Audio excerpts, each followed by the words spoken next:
नमस्कार सर. नमस्कार. आज आपण हा तुमचे द्राक्षाचे घड बघतोय बरोबर. ही व्हरायटी कोणची आणि किती दिवसाचं प्लॉट आहे? फ्लेम व्हरायटी आहे, 95 दिवसाचा.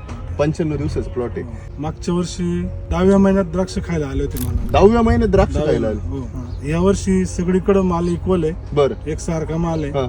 आणि कलर यायला कुठलीही अडचण आली नाही.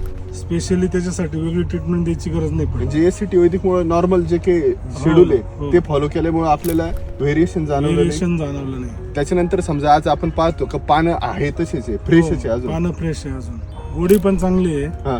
शुगर पण जवळजवळ 15-16 लाख राहिले आता. आत्ताच 15-16 लागते. लस्टर चांगलं वाटतं. म्हणजे बाकीचे प्लॉट बघितले ना हा. तर एक बाजूने हिरवे बरं. किंवा असं कुठंतरी पिचकं वगैरे, बरोबर. तो प्रकार आपल्याकडं 95-99% कमी आहे. क्वालिटी चांगली आहे, त्याच्यामुळे दर आहे. दर आहे. काल व्यापारी बळच विसर टाकून गेलाय. म्हणजे इसर टाकून गेलं का मला तुमचा प्लॉट पाहिजे. हो. आणि आज समजा मार्केटमध्ये काय परिस्थिती, लोक विकायला म्हटले तरी व्यापारी येत नाही. 60-65 ची लेवल चालू आहे. हा. 71 रुपयानं प्लॉट दिले. 71 ने दिलेलं आहे टोटल. एकंदरीत किती माल निघाला? साधारणतः 70 ते 80 क्विंटल माल निघाल. 70 ते 80 क्विंटल माल निघाल. तर काय वाटतं तुम्हाला, खर्च जास्त वाटला एससीटी वैदिक मध्ये का कमी झाला? नाही, कमी वाटलं. कमी वाटला. हो. आणि जमिनीचा पोत वगैरे सुधारण्यासारखं वाटतो का?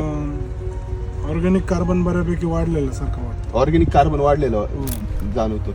आणि जे काही आपण इतर प्लॉट पाहतो जवळपासचे खेडगाव मधले फ्लेमचा, त्याच्यामध्ये आणि आपल्यामध्ये काय बदल वाटतं?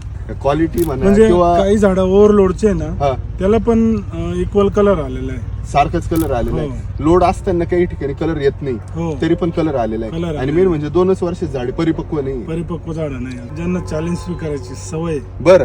त्यांनीच एसीटी वापरावं असं माझं मत आहे. चालेल, धन्यवाद.